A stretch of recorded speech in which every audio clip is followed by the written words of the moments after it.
Hello and welcome to another podcast. My name is Graham Elliott and I will be taking you through the podcast today. Now, I did a survey recently just trying to understand for people who listen to the podcast what their biggest concerns are. And one of them that came out was time management and productivity. So that is the subject of this podcast. And I'm going to be talking through some of the issues that hopefully you can identify. And I'll give you an action plan at the end with a few things that you can do straight away to improve your results, hopefully. So I guess the first thing to note is that did you know that most salespeople spend less than a third of their day actually selling? So if you take that across the activity of a week or however long you want to choose, that's typically what most people spend their time not doing, is selling. So the important thing is, what are you doing in the rest of that time? Because it's very easy to get overwhelmed by different tasks. There are distractions. There's a lot of work that's very low value. So here we're looking at the difference between being busy and being effective. And obviously what you need to do is really to make sure you're being effective. So let's step through.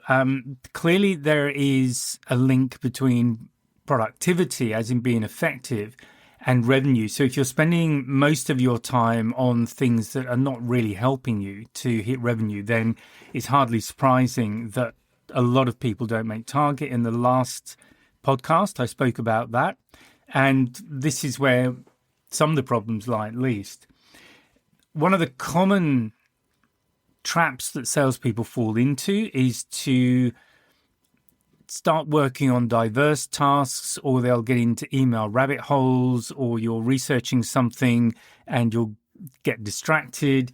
You might have an overload of admin, and all of this can add up to, essentially it breaks your thought processes. So we're much less effective when we're unable to focus on a particular task. And what we need to be doing, and really another outcome of this podcast, I hope for you, is to start working so that you work a lot more effectively than perhaps you are at the moment. So what are some things you can do? Most of these relate to time management. And when I've been working with some salespeople, particularly the people who are really bad at sales management, what we would do is just block out the week. So take a typical week, block each day out into maybe 2-hour blocks, 1 or 2 hour blocks, and set that structure for the week. So obviously some of that is client visits, but there are also the other tasks that have to be done. Now, you know what your tasks are. So there might be expenses, for example. So that used to be something, if I wasn't traveling, I like to get that. Was my kind of Monday morning activity because it eased me back into the week. I'd normally start a little ahead of time, kind of ahead of the regular working day, if you like, but allow me to just sit down and do a fairly simple task, but kept it under control. And then I was a bit more tuned into the week because I was thinking back on the previous week. Also, speaking as a sales manager, the thing I didn't appreciate was somebody who did this, or only did it once, was to say, I think it was 3 months worth of expenses in one hit. It was just crazy. So do be respectful of the other people you work with as well, and respect their time. So I'm going to come back to this planning, but I want you to start maybe thinking about that way. Think about what the key tasks are. So that might be telephone calls to clients, it might be follow-up calls, it might be writing up your CRM, it might be sending emails, it might be doing research, it might be product training if you have products that you need to stay on top of. So all of these things need to be done, but you're a lot more effective if you can allocate time for them and have a typical weekly structure. And obviously there are times where you need to deviate from that structure, but it gives you a structure that you can build up from rather than being in kind of chaos. It gets a bit chaotic when there's no structure. Now, I'm going to talk about prioritization, and the thing that I want you to think about is the 80-20 rule. So that is that 80% of results often come from about 20% of effort, and that's the sort of well-known rule. So, for example, 80% of your revenue is likely to come from 20% of your clients or 20% of your deals. 80% of meaningful conversations might come from 20% of your prospecting efforts. 80% of wasted time might come from 20% of activities. That might be admin, low value leads, that kind of thing. Endless meetings. Meetings are a great way to burn up time if they're not actually giving you anything that will help you move forward and achieve your goals. So what I want you to do, and this is a really valuable exercise to do perhaps after the podcast, certainly if you're driving or anything like that, just think of what is your top 20? So that could be your clients, your activities, what gets you the most results. So you could think of these as your high payoff activities. This is a phrase I heard from a trainer actually who did some training for my salesman on one occasion, and I kind of like that. So it's a case of stepping back and looking at what are the activities that will lead to you really generating your target. Get clearer on those and spend more time on them. And then also it's important to look at what are the 80% that don't make it into the 20s. So what are the low value tasks that don't move the needle, as it were? They don't get you close to hitting target. So of those tasks, what can you do with them? Is there someone you can delegate them to, for example? Is there an administrator, somebody in the office who could take on those tasks for you and leave you free to spend more time on the more important tasks? Do they have to be done at all, or can they be blocked off and maybe not done as frequently? So it's really important to understand that. So, for example, if 20% of your prospects are bringing in 80% of revenue, it's really important that you focus more of your time nurturing that 20%, those high value accounts, instead of trying to cover everybody. So again, if you're doing calls and you regularly go and see people, make sure you're spending or you're doing more regular calls with that top 20 group, and maybe the less important clients from the perspective of helping you to meet target. Maybe see them less often and maybe do a few together. The way I would always encourage people to do visits, for example, this was dealing with a geographical area, is to have a key client in an area and then just look at who else was around, either in exactly that area or on the way there or on the way back or on the way on to the next one, however it worked. But then you can perhaps pick up the less important people so they do get a bit of time, but you're not spending a lot of time with them. Certainly what you don't want to be doing is focusing on low value clients and making them the reason for you traveling or even spending a lot of time with them. Just keep in touch with them, but if you're seeing them monthly, can you drop it back to 2 monthly or every 2 months or every 3 months? So have a look at those kind of that kind of prioritization of your clients. If 20% of your tasks create 80% of your productivity, so calls, demonstrations, whatever they may be, make sure that those tasks are the ones getting prioritized. So protect the time and set yourself a target. If it's demonstrations, how many can you realistically do in a week? It might be one a day, it might be one a week. I don't know what you sell. But make sure that you're focusing time on those so that not only that you're doing them, but also that they're effective. So the task to do basically is to look back over the last week, and I'm going to suggest you think about tasks that relate to sales, but also looking at generally what you're doing with your time. And first of all, write down what the tasks are that you normally do. So that might be prospecting, it might be follow-up emails, it might be updating your CRM, it could be client meetings, running a proposal, you might be involved in networking or some sort of outreach program. There could be internal meetings that you have to do. And once you've done that, look at, first of all, give everything a score. So in other words, taking each activity in turn, did this activity directly move you closer to closing deals or generating a good pipeline? So if it did, then maybe give it 2 points. If you're not sure, give it 1. And if it's a no, give it 0. And then look at how much time you spent on that activity. So you really ideally want to have a total for the week. So if it's something you do every day, how much time do you spend every day, or does it vary? But get some get some feel for just how much time you're spending on these tasks, and then how many points are those tasks worth in terms of getting you closer to your revenue target.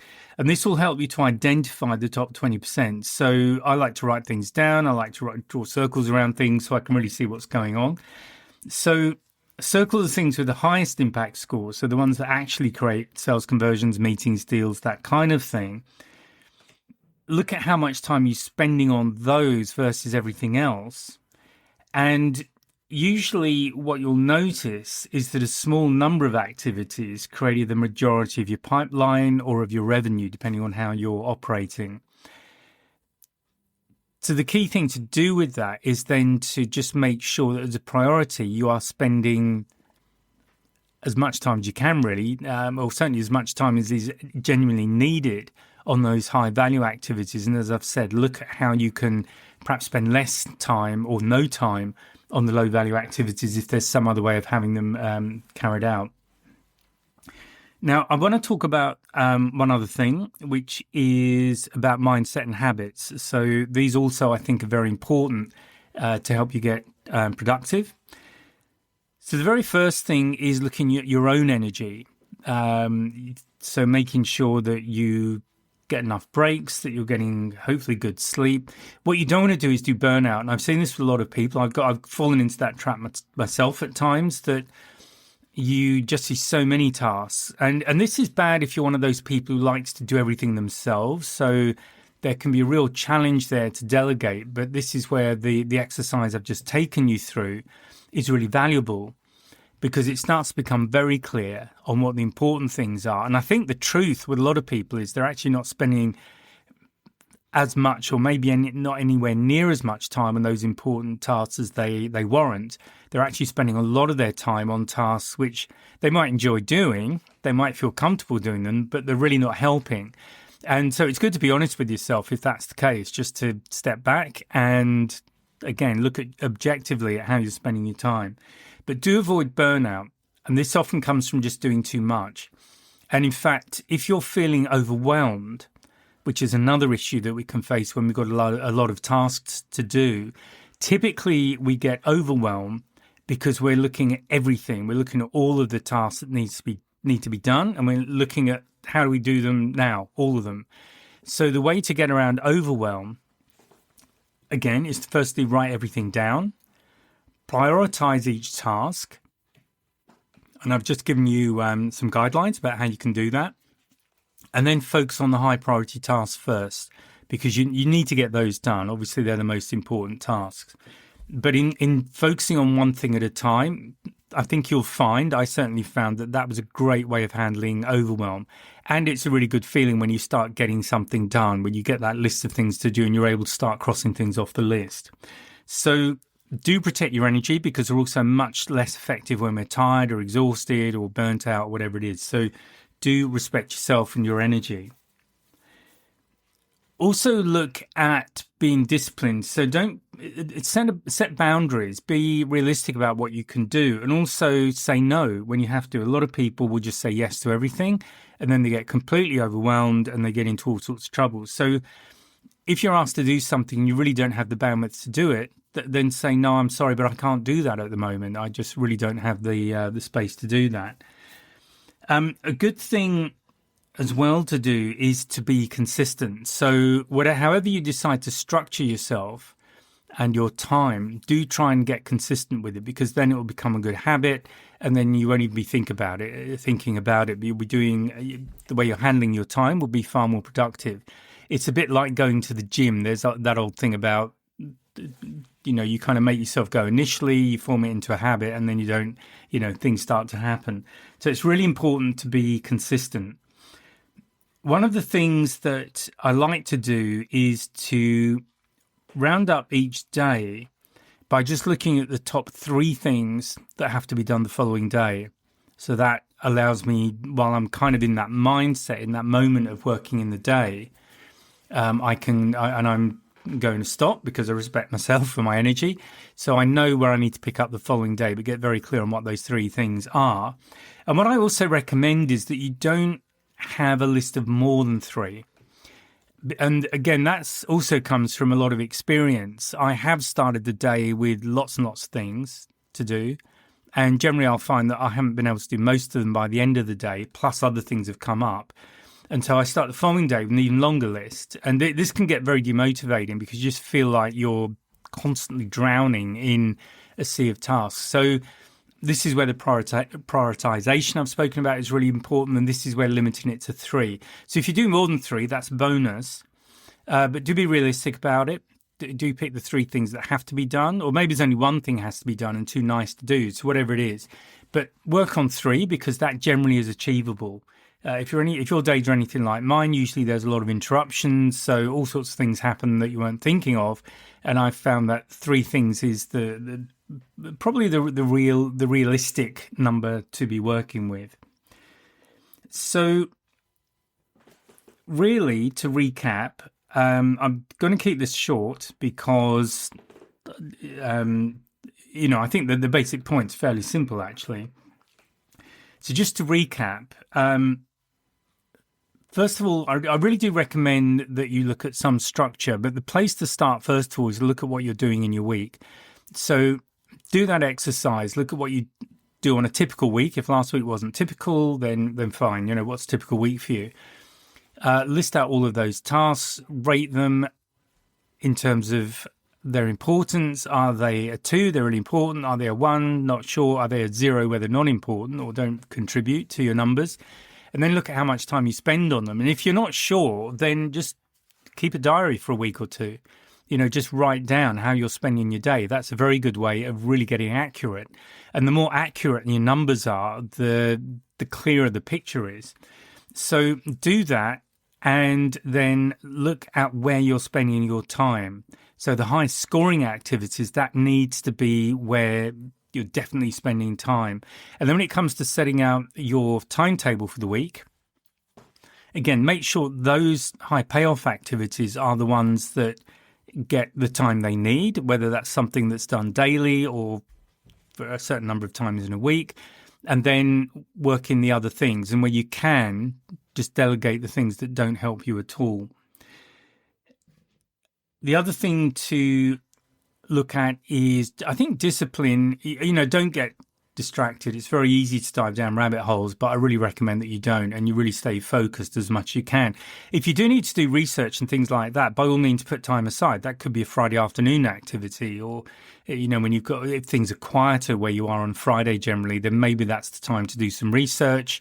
Read some journals or magazines or online, whatever it is for the business that you do. Maybe have meetings with people, things like that. So again, another way to look at this is when your client's most available, when you need to spend time with clients, and what are the times in the day or the week where you tend to have less client activity because they're just not available for whatever reason. Okay, so that's my recommendation. Let me know how that works for you. Let me know, what your important task is. Put it in the comments, or anything you've learned from doing the exercise. Please let me know. It's always good to get feedback and know that you're getting some value from this. And if there is anything else that you would like to see me cover in terms of maybe something that's keeping you awake at night in terms of selling, please drop a comment or an email, and I will very happily cover it in a podcast. Okay, that's it for now. I hope you have a great day, evening, week, wherever you are, and I'll speak to you in the next podcast. Bye for now. If you found this podcast useful and hopefully it's got you thinking, please sign up to my mailing list. There's a link in the description where you can just sign up, and I'll keep you informed of what's going on. There's also a link to a free 1-hour webinar. It's an on-demand webinar, and I'll take you through 3 things you can do right now to improve your sales confidence, and that includes handling objections and closing the sale. So please check out the links and please join the mailing list, and I'll speak to you next time.